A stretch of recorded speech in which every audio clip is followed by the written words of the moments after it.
I have to admit that a few years ago, I would have been very embarrassed to come on stage in Davos and speak about climate change and protection of the environment. Because honestly, a few years ago, maybe it was a mistake from the Green parties, but the protection of the environment was always presented as something expensive, boring, and threatening our lifestyle. And protecting the environment and solving climate change was a big problem because we were asking people to make a sacrifice, to have less mobility, less comfort, less economical development. Today, we are in a time where it starts to be possible to fly around the world in an airplane that has no fuel, that has a perpetual endurance, can fly forever. When André flew from Japan to Hawaii, he was 5 days and 5 nights in the air, non-stop, which shows that without fuel, we can do better than with fuel. But it's clear that the transition from a fuel society to a non-fuel society will take quite a long time. So we have to understand something that we can do today. Today, we are very, very demanding for IT technologies. We want the latest phone. We want the latest computer, the latest app. But we still have technologies for energy that are 100 years old. Combustion engines lose 73% of their energy for only 27% efficiency. Light bulbs, 5% of light, 95% of losses. Insulation of houses, heating or cooling goes outside immediately, requiring an incredibly high energy bill. Distribution of energy, networks for electricity, 100 years old also, losing a huge part of the energy that has been produced. So we see that when we speak about reducing CO2, CO2 is actually not the problem, CO2 is the symptom. As a medical doctor, I know that we have symptoms, but if we focus on the symptom, we lose the origin. The origin today is the incredibly high amount of energy that we lose because of outdated technologies. Imagine everybody would agree, and especially the governments, to put legal frameworks to replace these outdated technologies by technologies that are efficient. Electrical mobility.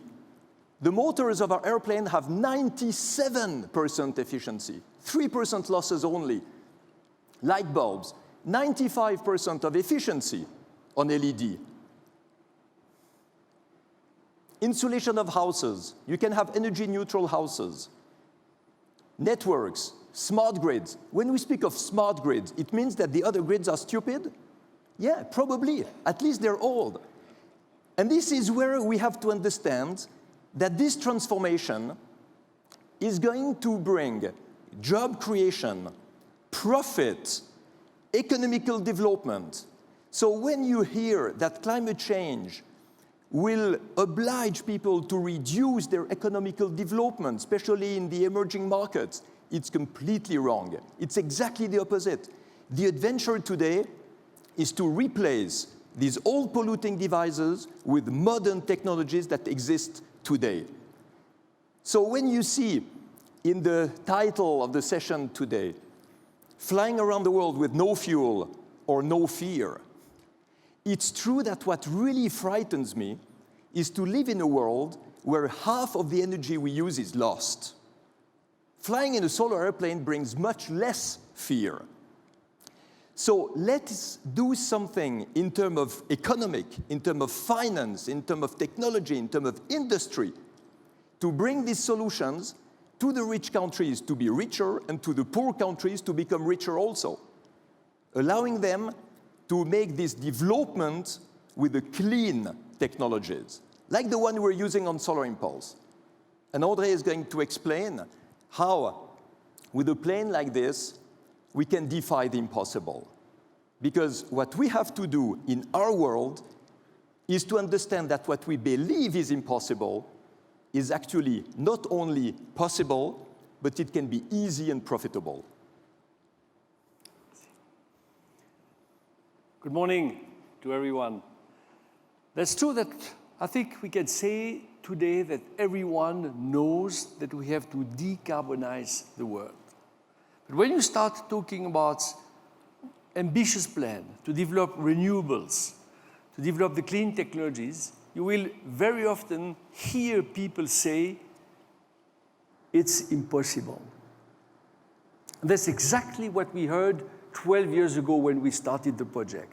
And what I would like to do is to share with you some thoughts that we made at the time when we heard, in fact, this statement. So 12 years ago, Bertrand had this idea to fly around the world without fuel, without the dependence on fossil energy, using only renewables to propel the airplane. So a number of things became clear immediately. First of all, that we had to cross oceans. Second, if we would cross oceans, it would take many days, many nights. So that we had, and we needed an airplane which should be able to get its energy every day, but use it in such an efficient way that it can fly through the night and still be in the air the following morning. So energy efficiency became the key, in fact, of the entire project. Explain why, in fact, the airplane is so big, bigger than a 747, simply flies better. Why it's so light. We need to have a very light airplane to be able to go through the night. So when we came to this conclusion, our first reaction with Bertrand was to contact the aviation industry. And we said, that's what we need, that's what we want. Can you build this? And very quickly they came back with the answer. They believed that it was impossible. But we were sure that there was a way forward. So what it meant for us, first of all, that we had to do it in a different way.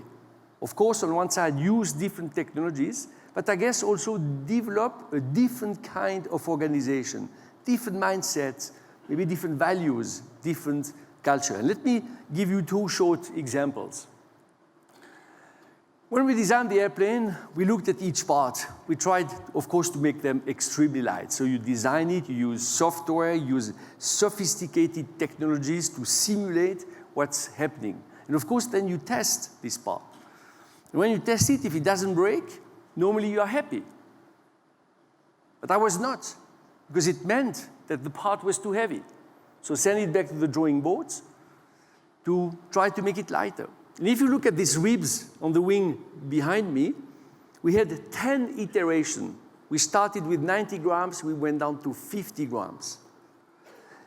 But beside the fact that we saved weight, I think what it really meant is that we changed the paradigm in the way we were thinking. We didn't think about saving kilograms, we started to save grams. And this was a critical step for the entire organization to understand in which field we were operating. The second thing I was worried about was that I didn't want to miss any good idea. And I wanted to be able to go away from the boundaries that we set ourselves. So I started to hire people from very different backgrounds, with very different experience, to try to cover the largest domain. So an extremely diversified team.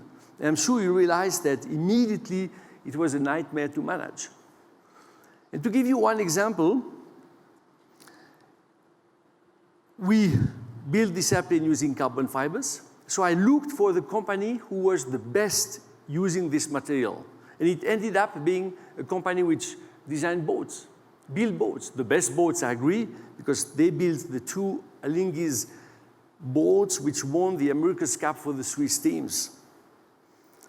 But they had no idea about aviation. So when I presented these companies to my engineers said immediately, you are crazy. They don't understand anything about what we are doing.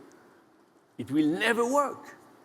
And when I presented my engineers to this company, they said they don't understand anything about this material. They will never get the benefit out of it. It took me 2 years to build the ridges, to build the respect. But what happened was it took more time to develop the organization than to develop the technologies. So we pushed the limit of the technologies, but what was important was to push our own limits as individuals, as human beings. I think you can understand by that if we want to innovate, if we want to be pioneers, if we want to create and to achieve the impossible, we don't need new ideas. New ideas are not important. If here we all close our eyes for 1 minute, we'll all come back with a lot of new ideas. And what are we going to do? We're going to kill them one after the other. It's too expensive, it's too dangerous, I might fail, people will laugh at me, I might take a lot of time to reach it. And 10 minutes later, we will end up exactly as we were before. So new ideas. When you see the exploration world in the 20th century, climbing to the highest mountain, was it a new idea? No, it was a dream of humankind for thousands of years. Mountains were there, but nobody dared to climb on the highest mountains, not to destroy the gods, not to disturb the mythology that only gods were allowed to live up there. Flying in the sky. It was a dream of humankind also for thousands of years, but it was prohibited also to make a competition with the gods. It's not technology that made the first airplane fly. The first airplane was made out of wood and cloth. The Egyptians could have flown 5,000 years ago. Leonardo da Vinci could have flown with his flying models, but he knew he would have been burned by the church if he had tried. So he was not crazy. We understand that innovation is not a new idea. Innovation is an old belief that we leave behind. If we understand this, we can go very far in changing the world, in improving the state of the world. Because normally we are on a straight road. We have our conditionment, our education, our experience, our learnings, our dogmas, our paradigms, our certitudes.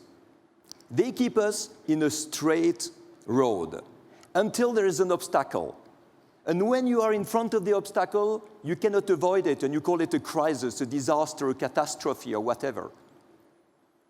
What is important is to use the metaphor of ballooning. In a balloon, you are pushed by the wind. You are pushed in the same direction, at the direction and the speed of the wind. You're a prisoner, like in life. But you learn that you can change your altitude to find other winds which have other directions, other speeds, at other altitudes. And this is what we should try to do in life also. If we want to be innovative and creative, we need to change altitude in our education, our profession, our vision of the world, in our psychological, philosophical, and of course spiritual understanding of life, in order to find other influences, other solutions, other answers that will bring us in different directions. But for this, we need to drop ballast, like in a balloon. A balloon will never climb if you keep the same weight. So in life, we also have to drop ballast. Our ballast is called certitudes, paradigms, beliefs, all what keeps us heavy. We believe it makes us stronger, but it's wrong, it makes us heavy. When we throw it overboard, then we can start to explore all the different directions, all the different levels. We're not prisoners anymore. We start to be free. Because freedom is not when we can do everything. We can never do everything. Freedom is when we can think everything. When we have all the options open, like in a firework, all the altitudes, all the directions. And what is crisis management, entrepreneurship? What is achieving the impossible? What is creativity, art, adventure, exploration? It's when we explore this vertical axis, all the ways to think, all the ways to act, until we find the one that will bring us in the direction we hope. But this will be a decision. It will not be the consequence of our past. It will be the decision for our future. But if we are afraid of the unknown, we might stop. That's a picture I did during the balloon flight around the world 16 years ago. It's the window of the capsule, frozen by the moisture of the night. On the other side, you have a sunrise. But you will never see the sunrise if you don't accept to go through the ice. So some people prefer to suffer in the ice they know, rather than to take the risk of going through the ice to see what there is on the other side. What I can urge you to do is to take that risk, because it's worth it. The risk of going through the ice This is the moment of rupture that obliges us to leave behind the ballast that prevents us to move ahead, and to put ourselves in this moment of awareness, of performance, of concentration, to find new solutions, new answers that we did not have before. And like this, we can move ahead. We can achieve the impossible, and we can fly around the world in a solar airplane. So to cross this ice, we need, as individuals, to have the right level of energy. And for me, in fact, to have the right level of energy is to have the right attitude, the right mindset. I guess you may have heard or you understood that last year, in July, Solar Impulse flew over the Pacific, 5 days, 5 nights, the longest flight ever done by any type of airplane with a single pilot on board and using only sun as a source of energy. And when I did this flight from Japan to Hawaii, people started to ask me a couple of questions. They asked me, I mean, aren't you afraid from this duration? Are you going to fall asleep and never wake up? But I looked at it completely differently. And for this, you have to realize that when I was a boy, something like 10, 12 years old, I was extremely inspired by pioneers who made the aviation we know today. And I told myself that some days, I need to sit in one of these cockpits and try something completely different. So for me, this flight was something special. So what I did was, and what I understood and what I felt, was that 5 days were going to be too short. Too short to go through this experience I wanted to make. And I needed to enjoy every minute of it. And when I arrived in Hawaii, I arrived around 10 o'clock at night over the island, and I decided to land at 6 o'clock the following morning. To be able to fly another 8 hours, to enjoy, knowing that this would be, soon becoming history, and I needed to enjoy this very, very special moment. The second question that people were asking, aren't you afraid, in fact, to be drawn down in the Pacific? To be lost, to die? And I tell you, we are not crazy people. But I think we prepared ourselves extremely well. And when you prepare for the worst,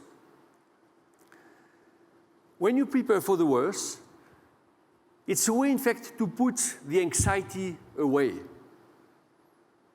And it's a way to be less afraid about what may happen.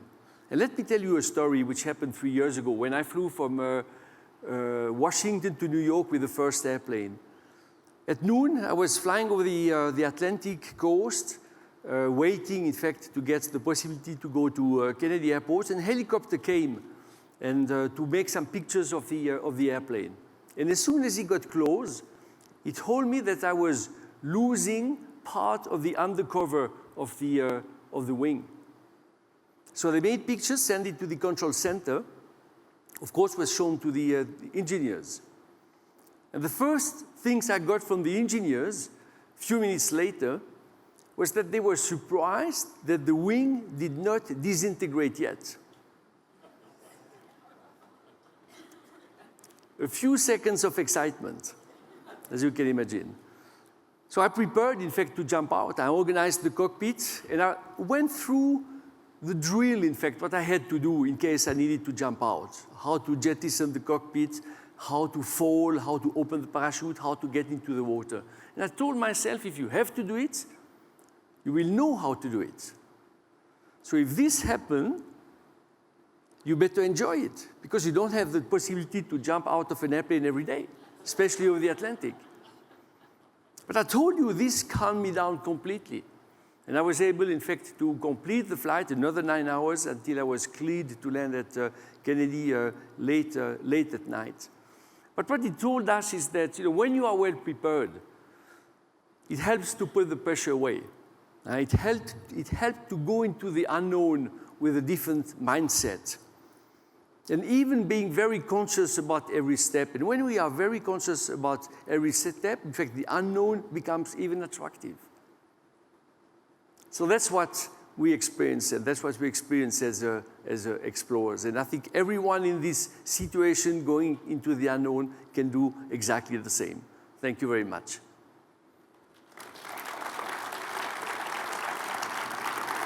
Thank you.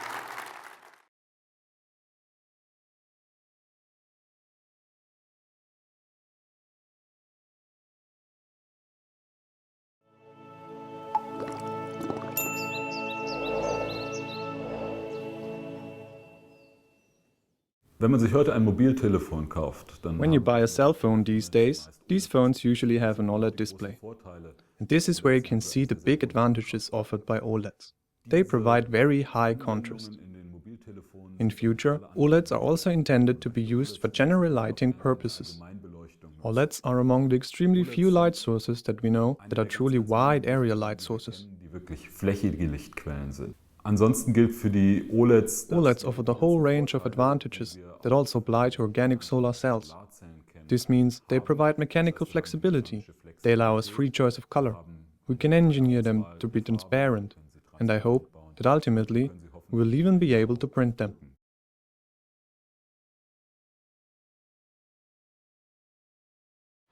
The Engineering Office Light and Planning in the center of Karlsruhe develops lighting solutions for architects and builders. Managing Director Fatih Yetkin has a degree in architecture with a specialization in lighting design and advises his clients also with regard to organic light-emitting diodes, briefly called OLEDs. He can demonstrate the advantages of this technology by using a 10 cm by 10 cm module. You have to imagine that an OLED is just a few millimeters thick, so that when you put it underneath a store shelf, you will achieve a perfect product presentation, because it produces essentially shadow-free lighting. You get an even, large space illumination that is very smoothly distributed over a wide area. And this is actually the big advantage of OLEDs. We haven't actually had the opportunity yet to use OLEDs, due to the price-performance ratio. Indeed, they are still very expensive. Scientists from the Light Technology Institute at the Karlsruhe Institute of Technology are currently conducting research with the aim of making OLEDs more cost-effective and thus suitable for future large-scale production. They focus their efforts on improving the efficiency of both organic light-emitting diodes and of organic solar cells. hier bei uns im Institut At our institute, a lot of work is being done in the field of lighting technology, starting from lighting technology in vehicles up to optoelectronics, which is actually at the core of our work.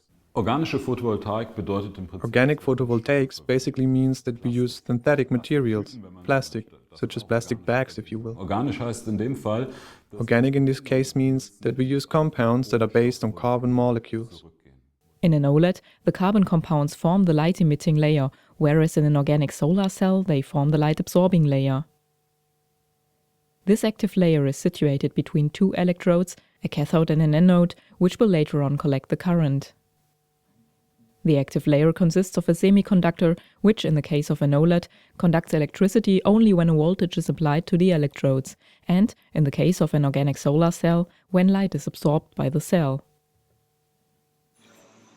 For research purposes at the Light Technology Institute, organic light-emitting diodes and solar cells are manufactured from different components. Because the layers that are used are very thin, they are sensitive to contamination. Therefore, production takes place in a clean room, which is sealed off from the outside world and may only be entered through an airlock and with protective clothing. Scientist Daniel Baru demonstrates the manufacturing process of an organic solar cell. OLEDs can be manufactured in an analogous manner. The starting point is the anode, a coating consisting of indium tin oxide, abbreviated as ITO, deposited on a glass plate. The ITO is coated with a light-sensitive photoresist, which is developed only at the locations that are to be etched. The remaining parts will conduct the electricity later on, so the whole thing is similar to manufacturing a printed circuit board. In the first stage of the production process, Daniel Baru puts the exposed ITO layer into a container filled with half-concentrated hydrochloric acid. The acid etches away the exposed areas. Subsequently, the ITO layer is washed with distilled water. Since indium is a rare element, its use is one of the reasons for the currently high costs of organic electronics, though not the only one. Another reason is related to the size of the cells. For on the laboratory level, small cells are used that are cut to size. ich würde sagen, die größte Herausforderung im I would say the biggest challenge in the field of organic photovoltaics is actually scaling up. That is to say, to manufacture the solar cells that we are currently able to produce on a small area in the lab with large printing machines at some point in the future. Das heißt, wir skalieren unsere Solarzellen auf 10 This means that we're scaling up our solar cells to a 10 by 10 centimeters area, and by doing so we can show that the processes are scalable and transferable to industrial plants or industrial processes. The actual upscaling process to square meters for photovoltaic production, this will be a task for industry. In the laboratory, scientists work with glass plates because they are more stable. Ultimately, however, the goal is to print organic electronics on flexible plastic foils. When the glass plates have been cut to size, they need to be thoroughly cleaned. For this purpose, they are immersed in acetone and isopropanol and then placed into an ultrasonic bath where they are cleaned by means of sound waves. In the next step, the glass plates are blow-dried. Before the active layer of the solar cell can be applied to the glass plate, different components have to be mixed together. For this purpose, Daniel Baro inserts an empty vial into the glove box. A vacuum is created to ensure that the box is devoid of oxygen. Scientists at the Light Technology Institute are currently conducting a large-scale project on the sustainable production of organic electronics involving the use of non-hazardous solvents. Wenn ich in die Industrie gehe und When I go into industry and I want to produce something on a real large scale, then I have to take care that my employees aren't poisoned by the solvents that I use. Accordingly, we have to make sure that all the work we're doing with solvents in the lab, where we don't have to worry about security, can later on also be implemented on the industrial scale. auf industrieller Skala umsetzen können. Before adding the solvent, an absorbent polymer is placed into the vial. The polymer is an organic semiconductor made of carbon compounds. It is because of these carbon compounds that we speak of organic electronics. Then a solvent, such as dichlorobenzene, is added using a pipette, and the entire contents are mixed by using a shaker. In the next step, the solvent will cause the deposition of the light-emitting layer of the OLED or of the light-absorbing layer of an organic solar cell.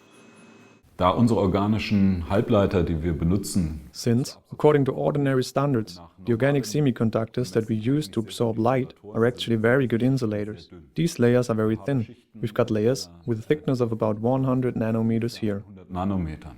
Wenn ich mir vorstelle, When I imagine scaling up such a typical solar cell to the size of Lake Constance, our light-absorbing layer would be just about 10 centimeters thick. That means that we need to deposit these layers, which are extremely thin, square meter by square meter in a homogeneous manner. And to achieve this homogeneous deposition over large areas, to actually produce nanotechnology square meter by square meter, that is indeed a very, very big challenge. das ist eine sehr, sehr große Herausforderung. The next step is the coating process, which is performed in another glove box. Once again, the vial and the glass plates must pass through an airlock and are then processed further in the nitrogen atmosphere. Daniel Baro dispenses the organic semiconductor onto the glass plate by means of spin coating. By rotating the plate at high speed, excess fluid is flung off the substrate. What remains is a thin plastic film. Spin coating is a procedure mainly used in research laboratories where work is performed on small-size substrates. Auf der anderen Seite, wenn man in eine industrielle Fertigung geht, In industrial production, on the other hand, methods are used which are similar to plate coating. The plate coating method can be reproduced in the lab too as an intermediate step on the way to industrial production. Plate coating can be compared quite well to spreading butter on a slice of bread. I take a knife and I take some butter. I move the knife over the surface of the bread, and in this way I will create a film of butter. If I want to scale up this process, however, that is to say if I want to manufacture large solar cells, this won't work anymore, because at some point the butter on my knife will have been used up, and then you will have to proceed to the slot die coating technique, where you've got a slot in your knife which allows you to refill the butter, so that you can spread the butter continuously over very long distances. Now let's not speak of butter, but of organic semiconductors. Now that the anode and the active layer have been applied to the glass plate, what's still lacking is the second electrode, the cathode. The cathode consists of a metal. For this purpose, the researcher applies a stripe mask to the substrate. He removes the mask again after the cathode has been thermally evaporated onto the substrate in a high vacuum chamber. In a current research project with industry, scientists want to make sure that in future the components of organic electronics will no longer need to be vacuum evaporated in a laborious process in order to make production faster and thus more cost efficient. da geht es um die Druckbarkeit der Solarzellen. The project is about the printability of solar cells, which is actually the last ultimate step that we want to take. The aim is to print not only the active layers, that is to say the light-absorbing layers, but also the electrodes. And as a matter of fact, we also want to try to engineer the organic solar cells to be semi-transparent, so that they can be integrated into windows. Until we get this far, however, there are some more challenges to overcome. Because the larger the modules, the bigger are the energy losses caused in the electrodes. One solution to this problem is provided by laser structuring. With this method, each individual layer of the solar cell or the light-emitting diode is cut by a laser before the next layer is applied. In this way, a large number of small cells are produced.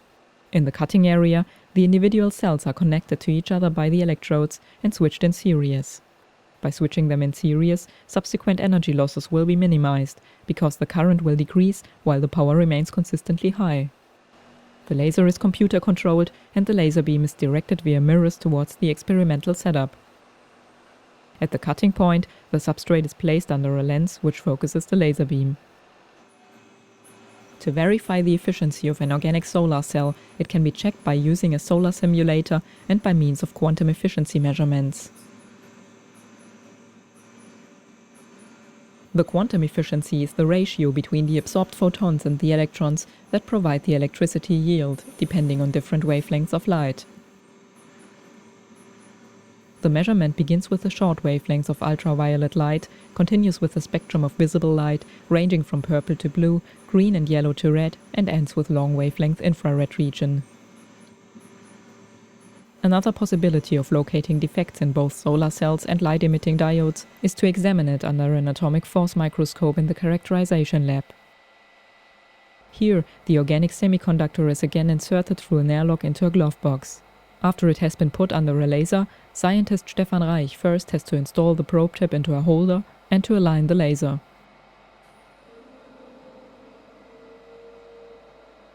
When using an atomic force microscope, the measurement needle of the microscope is passed over the surface by the substrate. From the electrostatic interaction between the measuring needle and the surface, the computer calculates the height of the layers. On the computer, the result is displayed as a layer height profile. The atomic force microscope measures surface currents and other material properties with very high resolution. If, for example, an organic solar cell is to be tested, the scientist can measure spatially resolved photocurrents within the solar cell in order to determine which areas supply more or less power. Currently, laboratory-made organic solar cells provide an efficiency of 11.1% based on an area of 1 square centimeter. The Karlsruhe scientists are investigating a new technology aimed at enhancing the efficiency of the cells. Ja, unser Flaggschiff momentan bei der Well, our current flagship project is the research we are doing on organic tandem solar cells.